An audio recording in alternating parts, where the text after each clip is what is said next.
Let's uncover the magic of soil pH. Ever wondered why it's so crucial for your garden success? Here are 5 facts that will change the way you see your soil. Nutrient availability. The pH level of your soil directly affects the availability of essential nutrients. Depending on whether your soil is acidic or alkaline, certain nutrients may become locked up and inaccessible to your plants. Optimizing soil pH ensures your plants get the buffet of nutrients they need. Microbial marvels. Soil pH plays a vital role in the health of soil microorganisms. Beneficial bacteria and fungi thrive in specific pH ranges. By maintaining the right pH, you create an environment where these microscopic superheroes can work their magic, breaking down organic matter and aiding nutrient uptake. Hydrangea color changer.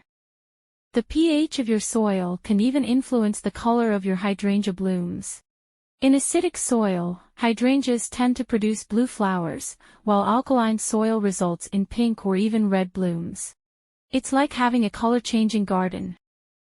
Acid-loving versus alkaline-loving. Different plants have varying pH preferences. Blueberries adore acidic soil, while asparagus prefers alkaline conditions. Knowing your plant's pH needs is the secret to lush, thriving greenery. Balancing act. Striking the perfect pH balance is all about understanding your soil's current state and adjusting it accordingly. It's the key to unlocking your garden's full potential, whether you're growing vibrant hydrangeas, robust veggies, or any other green dream. Discover the fascinating world of soil pH and transform your garden into a thriving paradise.